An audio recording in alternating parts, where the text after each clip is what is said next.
حالت حیض میں خواتین سے متعلق بہت ساری بے اعتدالیاں دنیا کے ہر مذہب میں رہی ہیں۔ یہودی کیا کرتے تھے کہ حالت حیض میں عورت سے بالکل کنارہ کشی اختیار کر لیا کرتے تھے، اس کے قریب بھی نہ جانا، اور کھانا پینا بھی الگ اور جھوٹا بھی الگ۔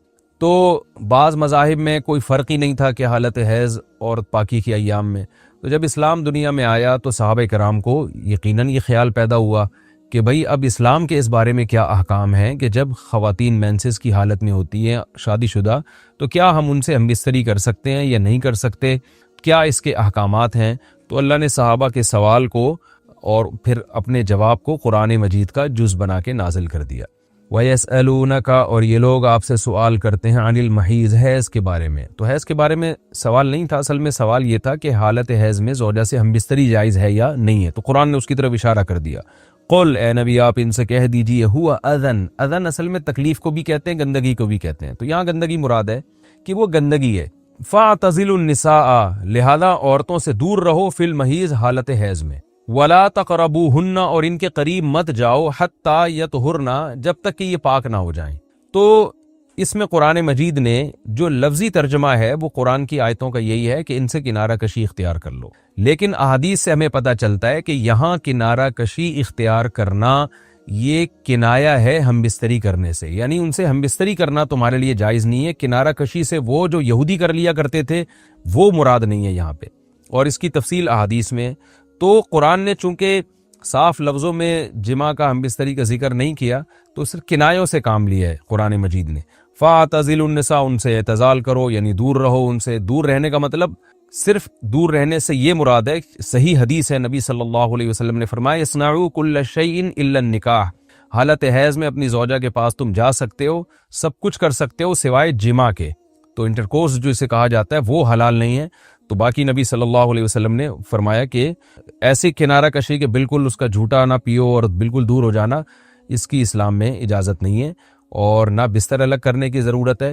تو یہ سارے قرآن کے کنائے ہیں۔ کنایہ کا مطلب ہوتا ہے کہ آپ صرف اشاروں میں بات کر رہے ہیں، صراحتاً بات نہیں کر رہے۔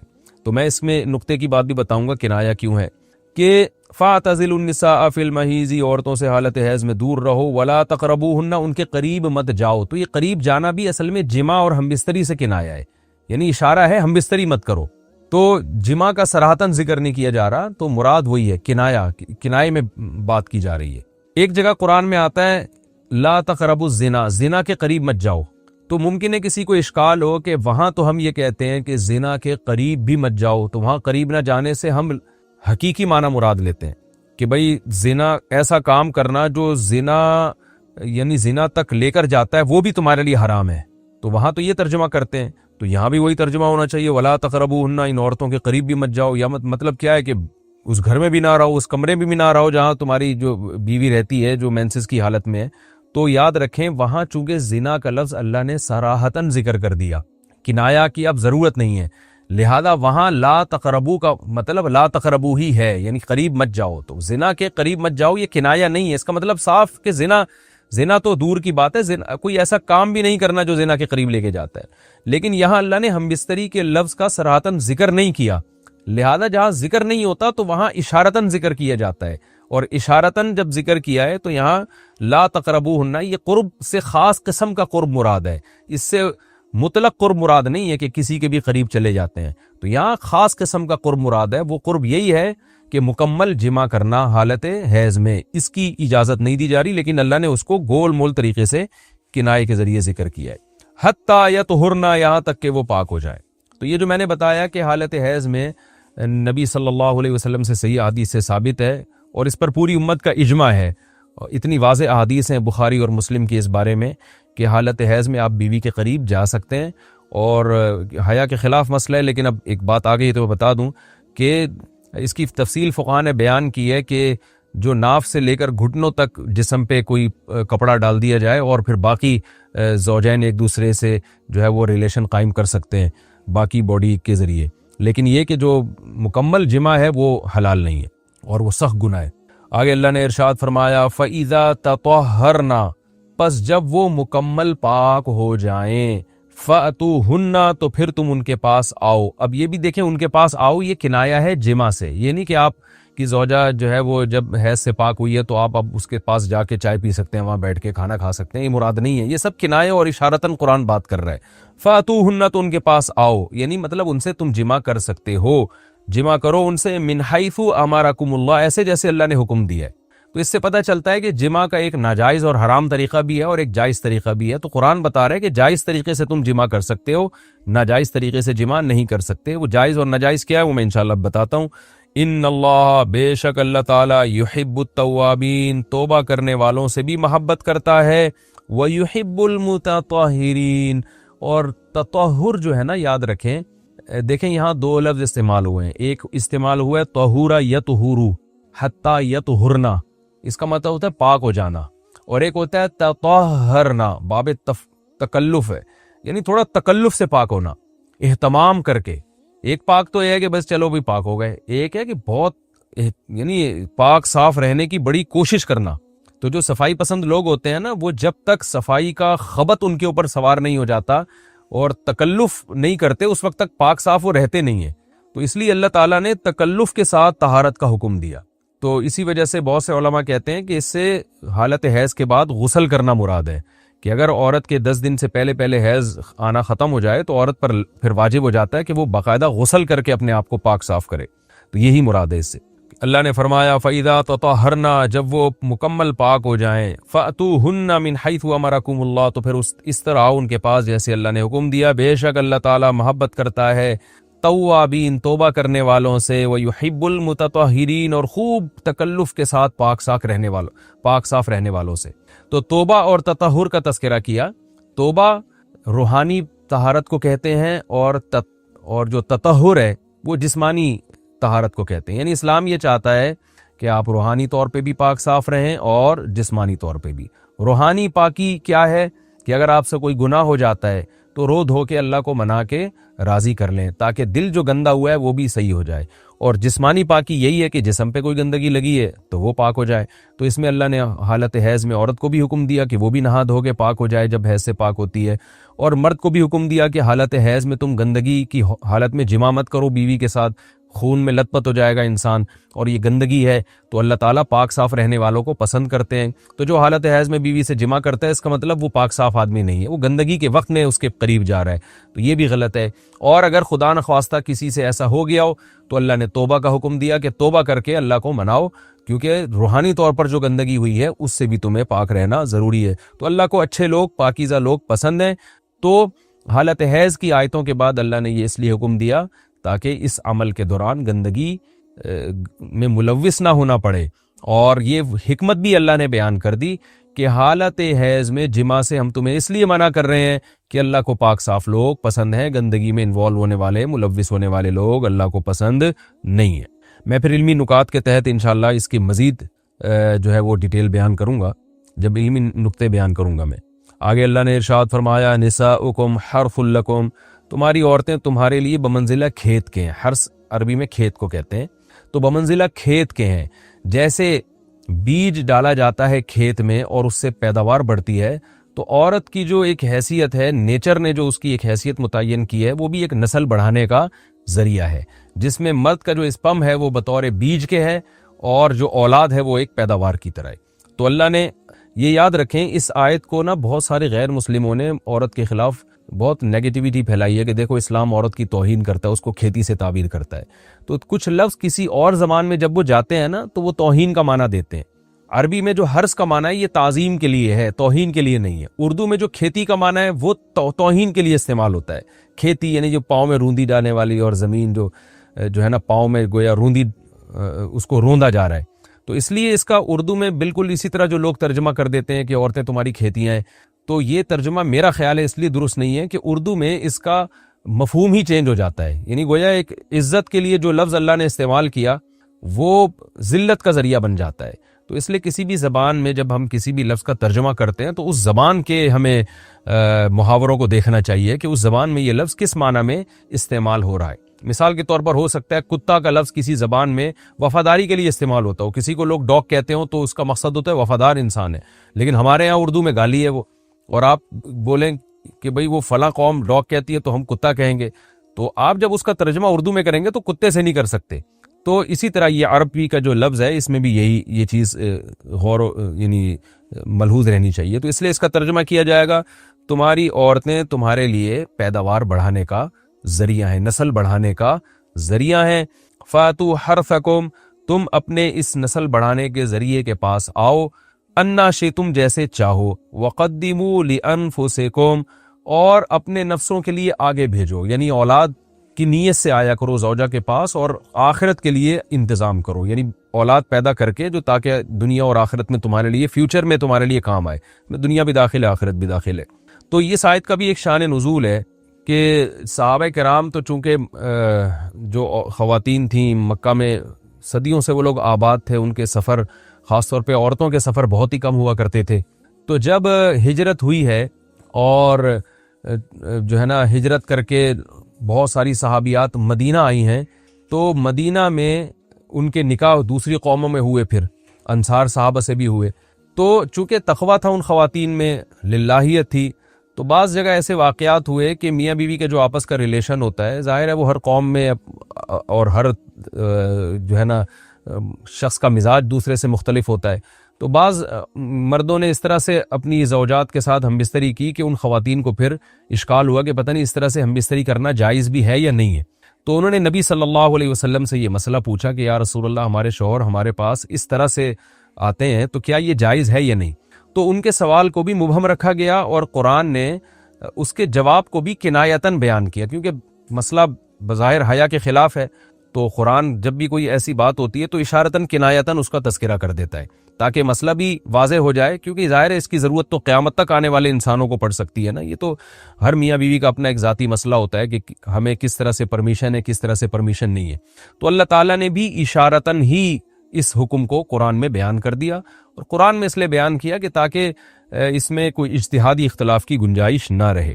تو اللہ نے قرآن مجید میں بیان کیا, فرمایا نساؤکم حرث لکم, تمہاری جو ازواج ہیں, تمہاری جو بیویاں ہیں, وہ تمہارے لیے بمنزلہ کھیت ہیں.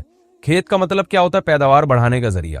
تو اس میں سب سے پہلا مسئلہ تو قرآن نے یہ بیان کر دیا کہ زوجہ سے جو ہمبستری ہے وہ صرف اسی راستے میں جائز ہے جس سے اولاد ہوتی ہے, کیونکہ عورت کو اللہ نے بنایا ہے نسل بڑھانے کے لیے. تو کوئی بھی ایسا ہمبستری کا طریقہ اختیار کرنا جو نسل بڑھانے کا ذریعہ نہ ہو, یعنی وہ نیچرل نہ ہو, تو وہ حرام ہے. تو اس میں اللہ نے یہ حکم دے دیا. تو اس سے صاف یعنی حدیث سے بھی پتہ چلتا ہے اور تمام فقہاء کا اجماع بھی ہے اس آیت کی روشنی میں کہ مسئلہ تھوڑا حیا کے خلاف ہے, لیکن میرا خیال ہے بتانا ضروری ہے کہ پچھلے راستے سے عورت سے ہمبستری کرنا بالکل حرام ہے, ناجائز ہے. اور نبی صلی اللہ علیہ وسلم کی اس پہ بہت شدید لعنت ہے, بہت شدید وعید ہے. تو یہ بالکل اللیگل ہے اسلام میں کہ عورت کے پچھلے راستے سے اس سے ہمبستری کی جائے. جو لوگ لڑکوں سے بدفعلی کے عادی ہوتے ہیں ان کو یہ ایک چسکا لگ جاتا ہے, تو یہ حرام ہے, ناجائز ہے, کیونکہ اللہ نے بتا دیا کہ یہ تمہارے لیے بمنزلہ کھیت کے ہیں. تو اس میں قرآن نے وہ جو سوال تھا نا اس کی طرف اشارتاً جواب دے دیا, اور آگے فرمایا فاتو حرثکم, تم اپنے کھیت کے پاس آؤ, یعنی پیداوار بڑھانے کا جو ذریعہ ہے اس جگہ کی طرف آؤ, انا شئتم, جیسے چاہو. یعنی باقی جس طرح سے تم چاہو زوجہ سے ہمبستری کر سکتے ہو, اس میں کوئی خاص طریقہ متعین نہیں ہے. میاں بیوی کا ایک دوسرے سے کوئی پردہ نہیں ہے. ہن لباس لکم وانتم لباس لہن, یہ دونوں ایک دوسرے کے لیے لباس ہیں. تو اس میں طریقہ کار کوئی بھی ہو سکتا ہے, کسی بھی طرح سے کرنا چاہو ایک دوسرے سے لطف اندوز ہو سکتے ہو. لیکن فاتو حرثکم, آنا موضع حرث میں ہے. حرث کا مطلب وہ اس جگہ کی طرف آنا ہے جہاں سے نسل بڑھتی ہے, کسی اور راستے کی طرف. اس سے صاف طور پر جو ہے نا وہ جو فاسق فاجر لوگوں کی جو برائی ہے جو لڑکوں سے بدفعلی کے نتیجے میں پیدا ہوتی ہے, اس کا اللہ نے قلعہ کر دیا کہ اس کی اسلام میں بالکل اجازت نہیں ہے. باقی طریقہ کار کیا ہوگا یہ تمہارے اوپر, اس کی اللہ نے تمہیں اجازت دی ہے. وقدموا لانفسکم, اور چونکہ بار بار حرث کا تذکرہ ہو رہا ہے کہ نسل بڑھانے کا, تو اس لیے اللہ نے فرمایا کہ قدموا لانفسکم, اپنی ذات کے لیے فیوچر میں انتظام کرو. قدموا کا مطلب آگے بھیجو اپنی ذات کے لیے سرمایہ. کیا مطلب کہ جب زوجہ سے ہمبستری کرو تو نیت اولاد کی ہونی چاہیے, تاکہ وہ اولاد دنیا میں بھی اور آخرت میں بھی تمہارے لیے ذخیرہ بن جائے. تو یہ نسل بڑھانے کی بہت زبردست ترغیب ہے اس آیت میں. اور اس آیت میں اللہ نے عورت کا کہ بہت ساری ذمہ داریوں میں سے ایک بڑی ذمہ داری کا بھی بیان بتا دیا کہ عورت کو اللہ نے بنایا ہے. یہ جو مرد اور عورت کا جو فرق رکھا ہے نا, اس فرق کی بڑی وجہ یہی ہے کہ مرد کے اسپم کو اللہ نے بیج کے طور پہ پیدا کیا ہے اور عورت کو اللہ نے زمین کے طور پہ تو بیج اور زمین کے ملاپ کا بنیادی مقصد ہی نسل بڑھانا، پیداوار بڑھانا ہوتا ہے، نہ یہ کہ نسل روکنا۔ آج فیملی پلاننگ والوں نے اس آیت کی دھجیاں اڑا دی ہیں، اور جو پوری دنیا میں ایک بیہودہ قسم کی تحریک چل رہی ہے، یہ آیت بالکل اس کی نفی کر رہی ہے۔ اس لیے اللہ نے فرمایا کہ اچھا، اللہ نے اس کا بھی جواب دے دیا کہ جو فیملی پلاننگ والے کہتے ہیں نا نسل بڑھنے سے تمہارا نقصان ہوگا، خرچے بڑھ جائیں گے، تو اللہ فرماتے ہیں قدموا لانفسکم، تمہارا فیوچر بن جائے گا، سنور جائے گا، کیونکہ اولاد پہ اتنی انویسٹمنٹ نہیں ہوتی جتنا اس کا آؤٹ پٹ ہوتا ہے۔ ان پٹ کم ہے، آؤٹ پٹ زیادہ ہے، انویسٹمنٹ کم ہے، اس کے جو پروفٹ ہے وہ زیادہ ہے، دنیا میں بھی اور آخرت میں بھی۔ تو اللہ نے فرمایا اپنے نفس کے لیے، فیوچر کے لیے انتظام کرو، بڑھاپے کے لیے انتظام کرو، تمہارے بیٹے ہوں گے، بیٹیاں ہوں گی، پوتے ہوں گے، نواسے ہوں گے، بہویں ہوں گی، یہ دنیا کا مستقبل اور آخرت کا مستقبل کیا ہے۔ جو عبداللہ بن عمر رضی اللہ تعالیٰ عنہ نے جب نکاح کا ارادہ ترک کیا تو آپ کی جو ہمشیرہ تھی حضرت حفصہ، انہوں نے فرمایا کہ نکاح کرو، تمہارے اولاد ہوگی، دنیا سے جاؤ گے تو تمہارے لیے دعائیں مانگے گی، تو یہ آخرت کے لیے ذخیرہ ہے۔ تو اس لیے اللہ نے فرمایا کہ آخرت کے لیے ذخیرہ کرو، واتقوا اللہ، اور اللہ سے ڈرو، واعلموا انکم ملاقوہ، اور جان لو کہ تم نے ایک دن اللہ سے ملاقات کرنی ہے۔ تو جتنے حکام اللہ نے تمہیں اس آیت میں دیے ہیں ان تمام حکام کو تم نے فالو کرنا ہے۔ وبشر المؤمنین، اور ایمان والوں کو خوشخبری سنا دے۔ ولا تجعلوا اللہ عرضة لایمانکم ان تبروا، اس کا بھی ایک شان نزول ہے۔ بعض لوگ غصے میں آ کے قسمیں اٹھا لیتے تھے کہ میں فلاں پہ صدقہ نہیں کروں گا، میں یہ نہیں کروں گا، میں یوں نہیں کروں گا، جیسے آپ دشمنیوں میں کر لیتے ہیں، میں اس امام کے پیچھے نماز نہیں پڑھوں گا۔ تو اللہ نے فرمایا اللہ تعالیٰ کو اپنی قسموں کے ذریعے نیکی میں رکاوٹ کا ذریعہ مت بناؤ۔ ان تبروا یعنی اس بات میں رکاوٹ مت بناؤ کہ تم نیکی کا کام کرو، وتتقوا، اور تقوی والا کام کرو، وتصلحوا بین الناس، اور لوگوں میں اصلاح کرو۔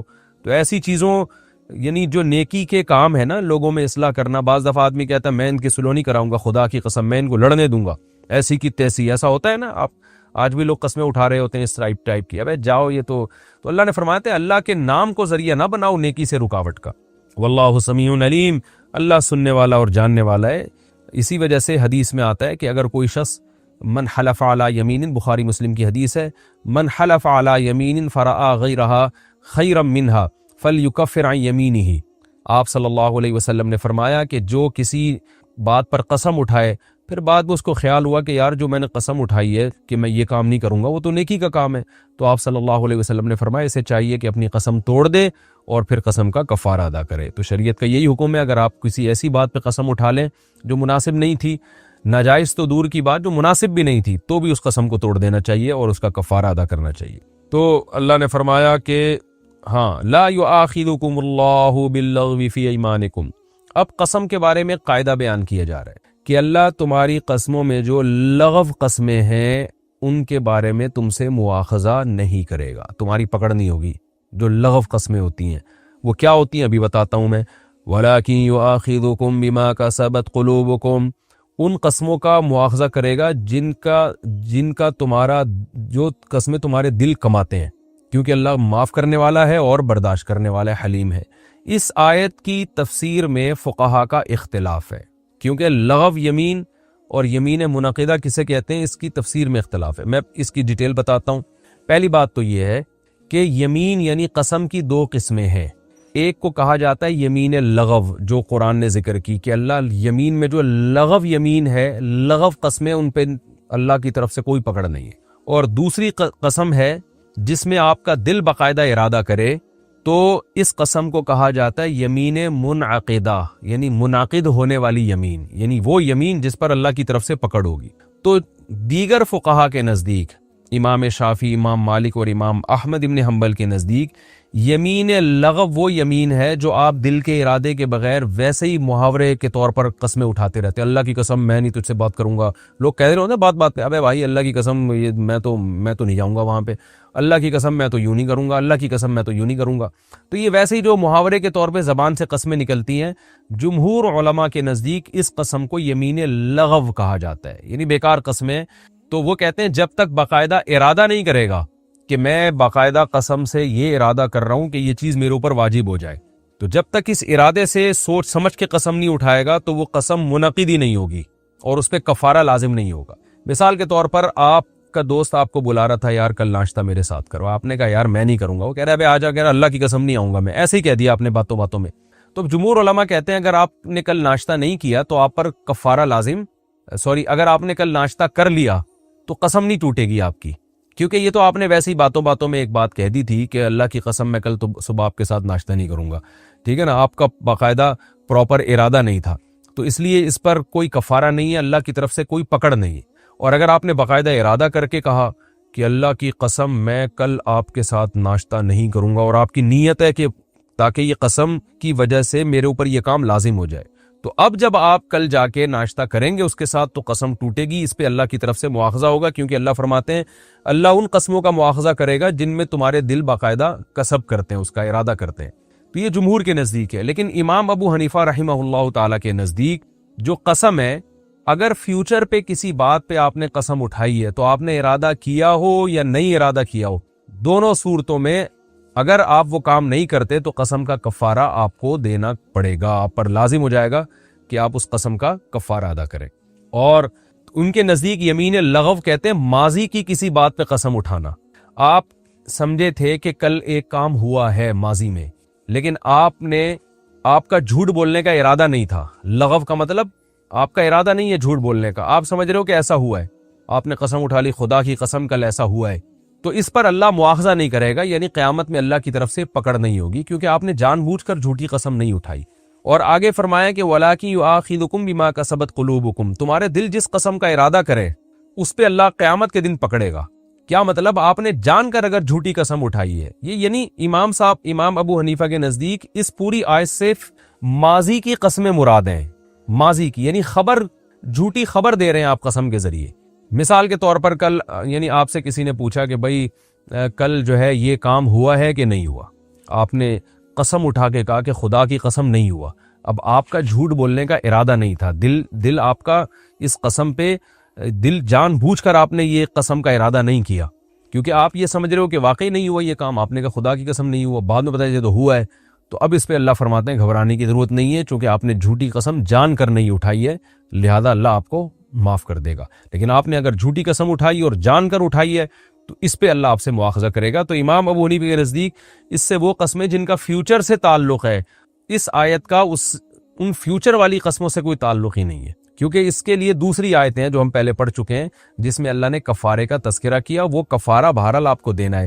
لہذا اگر آپ یہ کہتے ہیں کہ کل میں آپ کے ساتھ ناشتہ نہیں کروں گا اللہ کی قسم، تو آپ نے مذاق میں بھی اگر کہا ہو کہ اللہ کی قسم ناشتہ نہیں کروں گا، تو اگر آپ نے ناشتہ کر لیا تو آپ کو قسم کا کفارہ ادا کرنا پڑے گا، کیونکہ یہ فیوچر کی قسم ہے، تو یمین منعقد وہ ہوتی ہے جو فیوچر کی ہوتی ہے، تو اس میں آپ پر ایک چیز لازم ہو جائے گی، اور یہ قرآن سے بھی ثابت ہے اور حدیث سے بھی ثابت ہے کہ ثلاث جدہن جد وہزلہن جد، کہ نبی نے فرمایا تین چیزیں حقیقت میں بھی حقیقت اور مذاق میں بھی، اس میں طلاق، نکاح اور عتاق، اور ایک روایت میں یمین کا بھی تذکرہ ہے کہ قسم بھی۔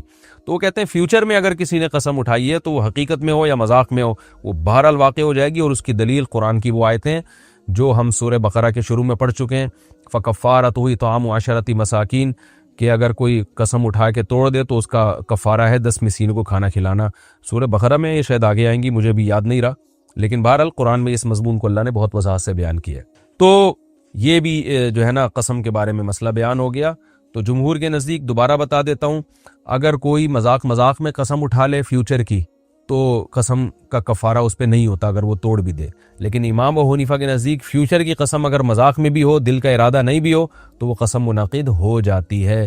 تو جمہور کے نزدیک جو دلیل ہے وہ یہ آیت ہے، لیکن امام حنیفہ کہتے ہیں یہ آیت ماضی کی قسموں کے بارے میں ہے، اور یہاں مواخذہ سے مراد اخروی مواخذہ ہے، دنیا کا کفارے کا اس آیت سے کوئی تعلق نہیں ہے۔ تو دونوں کے اپنے اپنے دلائل ہیں۔ وقت پورا ہو چکا ہے، انشاءاللہ پھر اس رکوع میں آگے بھی بہت اہم احکامات بیان ہوئے ہیں، اور یہ اب ہمارے جتنے بھی رکوع چلیں گے نا، یہ بہت امپورٹنٹ ہیں احکامات کے لحاظ سے، اس میں ہمیں زندگی گزارنے کا طریقہ اور روزمرہ کے مسائل بہت ڈیٹیل سے بیان ہوئے ہیں۔ یہ بہت ہی اس میں آپ لوگ بہت دلجمی کے ساتھ حاضری دیں، لیکچر پابندی سے سنیں، نوٹس تیار کریں، اس سے آپ کے علم میں انشاءاللہ بہت اضافہ ہوگا، اور میں نہیں کہہ رہا کہ آپ مفتی اعظم بن جائیں گے، لیکن نیم مفتی انشاءاللہ آپ بن جائیں گے، بہت موٹے موٹے مسائل دلائل کے ساتھ انشاءاللہ آپ کو آ جائیں گے۔ ہمارے ایک دوست تھے، مجھے کہنے لگے ہمارے خاندان میں طلاق کا کوئی تصور ہی نہیں ہے۔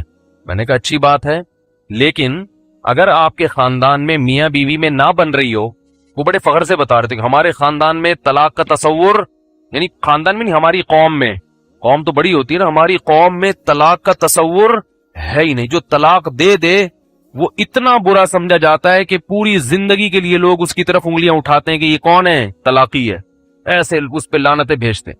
تو میں نے کہا میرے بھائی, آپ کی جو قوم ہے اس میں اگر میاں بیوی میں محبت ہو تو پھر تو ٹھیک ہے, لیکن جن جوڑوں میں آپس میں نہیں بنتی, یا تو آپ کی قوم اتنی دودھ کی دھلی ہوئی اور زمزم سے نہائی ہوئی ہے کہ ہزاروں لاکھوں شادیاں سب کامیابی ہوتی ہیں, پھر تو یہ بات ٹھیک ہے. لیکن ظاہر ہے ایسا دنیا میں ہوتا, 1000 جوڑوں اگر کامیاب ہوں گے تو ایک آدھ تو کوئی ایسا ہوگا نا جو بے جوڑ کی ہو گئی ہوں گی. بھائی سوچا تھا کہ اچھا ہوگا لیکن ہوا کیا, غلط نکلا.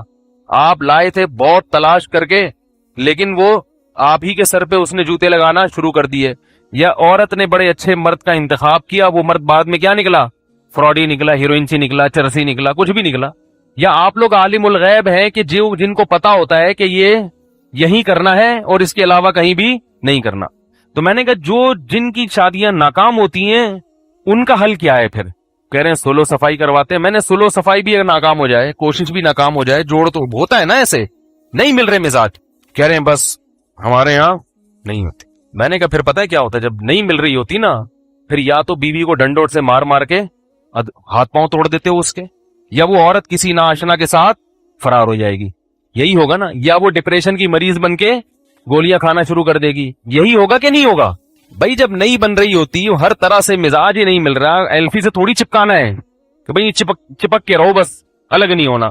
تو جب نہیں مل رہی تو میں نے کہا یہ آپ کی قوم کیا کہتی ہے, لیکن ہم قرآن و سنت کو دیکھتے ہیں تو اللہ فرماتے ہیں وَإِن يَتَفَرَّقَا يُغْنِ اللَّهُ كُلًّا مِّن سَعَتِهِ. نہیں بن رہی, جوڑ کی ہر کوشش ناکام ہو گئی, محبت سے کیا کر لو, علیحدگی اختیار کر لو. کہنے کہ نہیں ہماری قوم میں ایسا نہیں. میں نے کہا پھر یہ آپ کا اخپل اسلام ہے, یہ وہ اسلام نہیں ہے جو محمد صلی اللہ علیہ وسلم پر نازل. طلاق کو برا سمجھا گیا ہے, اچھا کام نہیں ہے, شریف لوگ یہ کام نہیں کرتے. لیکن جب ایسی نوبت پہنچ جائے وَإِنْ خِفْتُمْ أَلَّا يُقِيمَا حُدُودَ اللَّهِ, اللہ فرماتے ہیں اگر تمہیں ڈر ہے کہ یہ دونوں اللہ کی حدود پر قائم نہیں رہ سکتے. اللہ کی حدود کا کیا مطلب, سر پھوڑ رہے ہیں دوسرے کا, وہ اس کو گالیاں, وہ اس کو بددعائیں, وہ مرے, وہ اس کی شکل نہیں دیکھنا چاہ رہی, وہ اس کی شکل نہیں, ایک تماشا بنا ہوا ہے. تو اللہ کیا فرماتے ہیں فَلَا جُنَاحَ عَلَيْهِمَا, پھر کوئی حرج نہیں ہے, فِي مَفْتَدَتْ بِهِ, عورت کو چاہیے شوہر کو مہر واپس کرے اور اس سے جان چھڑائے. بولے یہ میرا آپ کا خرچہ ہوا تھا نا شادی پہ, ٹھیک ہے, کیونکہ اسلام میں خرچہ کس کا ہوتا ہے, مرد کا ہوتا ہے. قرآن نے یہ نہیں کہا کہ مرد عورت سے پیسے لے جان چھڑائے, کیونکہ مرد نے تو کچھ لیا ہی نہیں ہے, اس لیے اللہ نے اس کا تذکرہ کیا ہی نہیں. فی مفتدت بھی, عورت پہ جو خرچہ ہوا ہے, عورت کیا بھائی آپ کا خرچہ ہو گیا تھا, یہ خرچہ پکڑو اور اللہ کا واسطہ میری جان چھوڑ دو. اگر ایسا نہ ہو خواتین جا کے یہ الٹی حرکتیں شروع کر دیں, بھائی ڈر بھی لگتا ہے, بہت سخت مجبوری ہو تو ایک آپ کو واقعہ سناتا ہوں. ہمارے ایک دوست نے واقعہ سنایا رشیا کا. کہتے ہیں روس میں ایک یہودی عورت ملی ان کو اور کہنے لگی تم مسلمان ہو. میں نے کہا کہنے اللہ کا شکر ادا کرو کہ تم مسلمان ہو. کہتے ہیں میں نے کہا کیوں بھائی, تمہیں کیوں, تم تو یہودی ہو, تم کیسے کہہ رہی ہو؟ اس نے کہا تم مسلمان ہو اس لیے تمہارے ہاں طلاق کا بھی ایک آپشن ہے, ہم یہودی ہیں ہمارے ہاں طلاق کا آپشن نہیں ہے. اس نے کہا 20 سال سے میرا شوہر مجھے چھوڑ کر گیا ہوا ہے, مجھے نہ وقت دیتا ہے, نہ محبت دیتا ہے, نہ خرچہ دیتا ہے, اور کیونکہ مجھے طلاق نہیں دیتا لہذا پوری زندگی میری پوری جوانی کیا ہو گئی, برباد ہو گئی. میں کہیں اور شادی نہیں کر سکتی کیونکہ ہمارے ہاں طلاق ہے ہی نہیں, بس نبھا کرنا ہے جیسے مرضی ہو. تو طلاق کو شریعت نے بہت برا سمجھا, ناپسندیدہ سمجھا, مگر ایک کھانچا کھول کے رکھا ہوا ہے کہ بھئی اس کنڈیشن میں کیا کرنا ہے. اور یہ بھی یاد رکھو ہمارے معاشرے میں کسی خاتون کو طلاق ہو جائے یا کوئی مرد دے دے, دونوں کو اتنا بدنام کر دیا جاتا ہے کہ دوبارہ دونوں کی شادی نہیں ہوتی. یہ بھی غلط ہے. میرے پاس ایسے لوگ ہیں کہ وہ کہیں نہیں بن رہی تھی, مشورہ کیا, ان کے بڑوں نے کہا بھئی الگ ہو جاؤ, علیحدگی اختیار کر لی, اب لڑکے کو کوئی رشتہ ہی نہیں مل رہا. کہہ رہے ہیں اس نے تو بیوی کو کیا دی ہے, طلاق دی, کہیں ہماری بچی کو بھی نہ دے دے. بھائی تفتیش کرو, ہو سکتا ہے وہ اس بیس پر دی ہو. اب وہ ساری زندگی ایسے لوگ لڑکے ہیں ایسے کہہ رہے یار ہماری کیا مصیبت ہو گئی کہ ایک ہماری بنی نہیں, اب کوئی ہمیں مل نہیں رہی. ساری زندگی تباہ ہو جاتی ہے لڑکے کی بھی اور لڑکی کی بھی کہ اس پہ طلاق کا دھبا لگ گیا. اب خام خواہ میں اس کے بدگمان ہوگا, اس میں کوئی خرابی ہوگی جبھی اس کے شوہر نے دی. بھائی ضروری نہیں خرابی ہو, بہت اچھی ہوگی, مزاج آپس میں نہیں مل رہے, عین ممکن ہے مزاج نہیں ملتے تو نہیں ہوتی, دونوں اچھے ہوتے ہیں مگر پھر بھی نہیں ہوتی. ہر شخص کی ریکوائرمنٹ الگ ہوتی ہے. ضروری نہیں کہ آپ جس چیز کو خوبی سمجھ رہے ہو سامنے والا بھی اس کو خوبی سمجھ رہا ہو. اس کی ہمارے پاس حدیث میں مثالیں ملتی ہیں. آپ صلی اللہ علیہ وسلم نے اپنی پھوپھی ذات بہن حضرت زینب کا نکاح کرایا زید ابن حارثہ سے. زید ابن حارثہ نبی کے چہیتے, منہ بولے بیٹے. اتنی محبت نبی صلی اللہ علیہ وسلم کو کہ حب رسول اللہ, جب صحابہ کو سفارش کروانی ہوتی تو زید ابن حارثہ سے کہتے کہ نبی سے سفارش کرو جا کے, کیونکہ حب کہتے ہیں بہت زیادہ محبوب. اور ادھر حضرت زینب, وہ نبی کی پھوپھی ذات بہن, جنتی خاتون, جنتی عورت, اتنی سخی تھی کہ صبح اگر راشن ملتا نا پورے سال کا تو شام ہونے سے پہلے وہ راشن سارا صدقہ. دونوں چوٹی کے نیک. جب دونوں کی شادی ہوئی ہے تو آپس میں نباہ نہیں. نبی صلی اللہ علیہ وسلم نے بہت کوشش کی کہ یہ طلاق نہ ہو, کیونکہ یہ رشتہ نبی نے کروایا تھا. کروانے والا بھی کون ہے؟ اب میں کہیں نکاح پڑھا دوں نا کہیں طلاق ہو جائے, کہتے ہیں انہوں نے پڑھایا تھا, انہوں نے ہے بھائی انہوں نے پڑھایا تھا. ایک دفعہ میں نے 10 سال پہلے کہیں نکاح پڑھایا تو 6 مہینے بعد وہ صاحب آئے کہنے لے یار وہ خلا ولا کا کیس چل رہا ہے. میں نے کہا کون ہے؟ آپ کہہ رہے ہیں وہی جس کا ابھی آپ نے جن کی بیٹی میری بیٹی کا آپ نے نکاح پڑھایا. میں نے کہا یار اتنی جلدی؟ انہوں نے کہا کیا کریں سیزن ایسے ہی چل رہا ہے مارکیٹ میں یہی ہو رہا ہے آج کل. تو نکاح کی ترغیب کس نے دی تھی؟ نبی صلی اللہ علیہ وسلم نے. تو آپ صلی اللہ علیہ وسلم کے مشورے پہ نکاح ہوا, نبی کے چہیتے منہ بولے بیٹے سے نکاح ہو رہا ہے, اور نکاح نبی کی پھوپھی ذات بہن سے ہو رہا ہے. کتنا کامیاب ہونا چاہیے نا یہ نکاح, دونوں جنتی مگر پھر بھی کامیاب. اور آپ صلی اللہ علیہ وسلم کوشش بھی کر رہے ہیں, حضرت زید کو منع بھی کر رہے ہیں بھائی نہیں دو طلاق. وہ آ کے کہہ رہے ہیں یا رسول اللہ میری بن نہیں رہی ہے, بڑا پریشان ہوں, میری بنتی نہیں ہے. امسک علیک زوجک, نبی فرما رہے روک کے رکھو اپنی بیوی کو, واتق اللہ, اللہ سے ڈرو, مت دو. حضرت زید کے اتنے مشوروں کے باوجود بھی حضرت زید نے کہا کہ معاملہ برداشت سے باہر اور طلاق دے دی. اور کیا کر دیا؟ طلاق دے دی. تو پھر آپ صلی اللہ علیہ وسلم نے چونکہ حضرت زینب کو کہا تھا نا کہ ان سے نکاح کرو, تو حضرت زینب کو پھر یہ تھا کہ بھئی میں نے تو نبی کے کہنے پہ کی تھی اور مجھے کیا ہو گئی ہے؟ طلاق ہو گئی. تو پھر ان کا دل رکھنے کے لیے کہ ان کو نقصان کی تلافی ہو, پھر آپ صلی اللہ علیہ وسلم نے خود ان سے نکاح کیا. لیکن اس میں ہمیں کیا سبق ملتا ہے کہ بھائی دونوں نیک ہیں, دونوں صحابی ہیں, مگر سر پھٹولنے کے بجائے بہتر نہیں ہے کہ علیحدگی اختیار. اس کے بعد بھی کچھ بھی نہیں ہوا. قرآن نے حضرت زید کو تنبیہ تو کی, مگر واحد صحابی حضرت زید جن کا قرآن نے نام لیا. یہ اس میں اس طرح اشارہ ہے کہ ہم تنبیہ بھی کر رہے ہیں لیکن تمہیں پروٹوکول بھی دے رہے ہیں کیونکہ تم نے ناجائز کام نہیں کیا. واحد صحابی ہیں. فلما قضا زید منہا وطرن, فرمائے جب زید نے اپنی حاجت پوری کر لی اور زینب کو کیا کر دی؟ طلاق دے دی. زوجنا, کہا اے نبی ہم نے آپ کا نکاح زینب سے کرا دیا. نام صرف کس کا لیا قرآن نے؟ زید کا, حضرت زید رضی اللہ تعالیٰ عنہ کا. تو یہ سب کس بات کی علامت ہے کہ بھائی دونوں بہت اچھے ہو گئے بھی آپس میں. اور بھی ہمارے پاس مثال ملتی ہے, صحیح ہے بخاری کی حدیث ہے. ایک صحابی آئیں رسول اللہ صلی اللہ علیہ وسلم کے پاس, عرض کیا یا رسول اللہ میری شادی ہوئی, شوہر کو پہلے دیکھا, بولو بھائی نہیں تھا, خیال تھا کہ بھئی واجبی تو ہوگا نا. بہت سے لوگ شکل و صورت میں دلچسپی نہیں رکھتے, اور عام طور پہ مردوں میں یہ شکل و صورت کی اتنی زیادہ اہمیت ہمارے معاشرے میں ہوتی نہیں ہے. تو انہوں نے یہی سوچا کہ بھئی جیسے سب ہوتے ہیں اس طرح واجبی ہوں گے. باقی اخلاق اور دینداری کی تعریفیں سن رکھی تھیں, بھئی اچھے اخلاق ہیں, دیندار ہیں, اچھے اخلاق ہیں, یہ سن رکھا تھا, دیکھنے کی ضرورت محسوس نہیں کی. جب نکاح ہوا تو وہ صورت کے لحاظ سے بالکل ہی کم درجے کے نکلے, اور یہ انتہائی حسین خاتون تھیں, انتہائی خوبصورت خاتون تھی. یہ رسول اللہ صلی اللہ علیہ وسلم کے پاس شوہر کے ساتھ ایک ہی رات گزری ہے کہ اگلے دن نبی کے پاس فوراً آ گئی.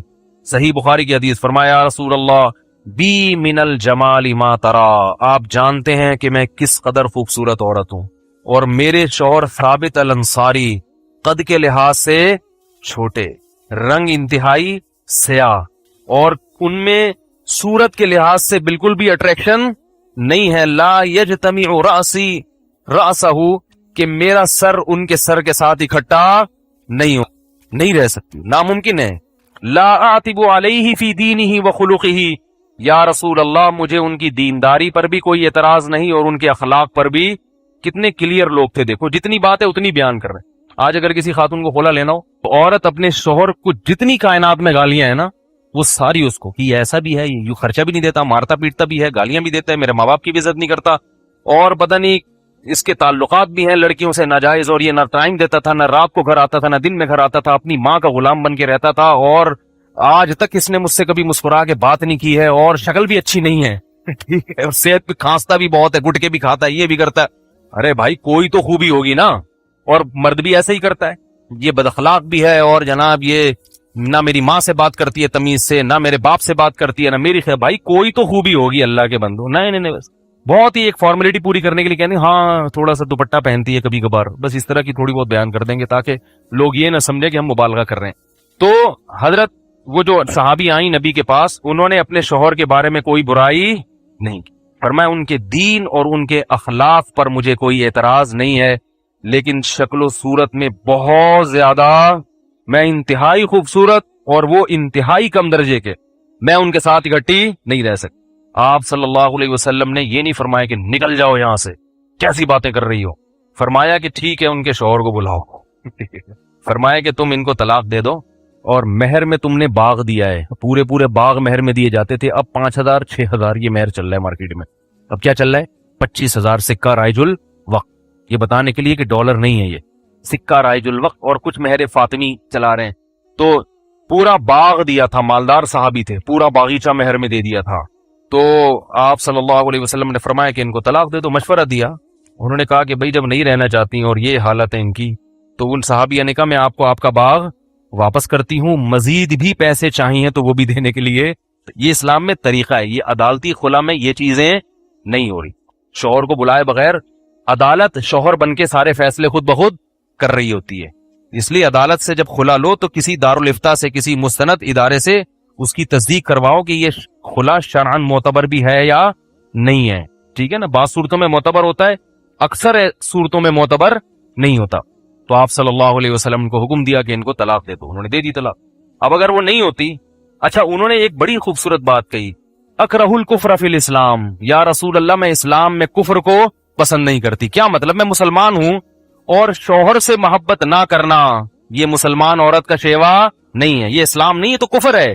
مجھے محبت ہوگی نہیں, میں ان کو سر کا تاج بناؤں گی نہیں, میں ان کی خدمت کروں گی نہیں, ہر وقت دل میں نفرت پیدا ہوتی رہی, یہ تو طبیعی چیز ہے نا, ہر وقت دل میں ایک پیدا ہوگی. تو یہ تو اسلام لانے کے بعد بھی کیا کر رہی ہوں میں, کفر والے. اس سے پتہ چلتا ہے کہ شریعت نے عورت کو شوہر سے محبت کا کتنا گہرا حکم دیا ہے. اس کو کیا قرار دیا گیا ہے, شوہر سے محبت نہ کرنا. اب ایسا نہ ہو آپ بولیں کہ چونکہ مجھے بھی محبت نہیں چلو بدل دو, ایسا نہیں ہوتا. وہ تو پہلی رات ہی کو ان کو اندازہ ہو گیا تھا کہ بھائی ناممکن ہے. آپ کے تو 5 بچے ہو گئے ہیں ٹھیک, 5 بچے ہو گئے, میاں صاحب بوڑھے ہو گئے, اب تو خوبصورت بھی ہوتے تو وہ ایسا ہی ہو جاتے جیسے اب ہوئے. اکثر خواتین پریشان ہوتی ہیں کہ جنت میں مردوں کو حوریں ملیں گی, ہمیں یہی پرانا والا ملے گا ہے بھائی. تو ان کو میں یہ کہتا ہوں کہ پرانا والا ملے گا مگر ریپیئرنگ کے بعد. پہلے اس کے ڈینٹنگ پینٹنگ کا کام ہوگا, اس پہ جتنے اس کے کھڈے ہیں فلنگ ہوگی, سمجھ رہے ہیں, سروس ہوگی اس کی, اور ریپیئر ہو کے یہ ریکنڈیشن گاڑیاں ہوتی ہیں نا جیسے, ایسے اس پہ نئی نمبر پلیٹ ایشو ہوگی باقاعدہ, اس پورا ریپیئر ہو کے ملے گا. بہت اچھا لگے گا آپ کو, جو جیسا بھی ہے نا ٹیڑھا میڑھا, لیکن جنت میں جا کے کیا لگے گا, بہت اچھا لگے گا انشاءاللہ. تو اس لیے زیادہ پریشان ہونے کی اگر جنت میں گیا, حرکتیں اگر ٹھیک نہ ہو پھر ایک الگ بات, پھر تو اللہ وہاں بدل دیں گے میاں نا, وہ جہنم میں آپ جنت میں, تو پھر ظاہر ہے کسی جنتی سے شادی کرا دیں گے. تو اس لیے میاں کو بھی چاہیے, اگر یہ پرانی والی چاہیے تو اسی کے ساتھ جنت میں چلے جاؤ, ورنہ یہ بھی ہور تو گئی یہ پرانی والی بھی ہاتھ سے جائے گی, کیونکہ جہنم میں کسی کو بیوی جہنم میں نہیں ملے گی, اور وہاں بیوی مل بھی جائے گی تو کیا کرے گا اللہ, ہم سب کو اس عذاب سے محفوظ رکھے, آگ ہے وہ. تو جلدی سے بات ختم. مفتی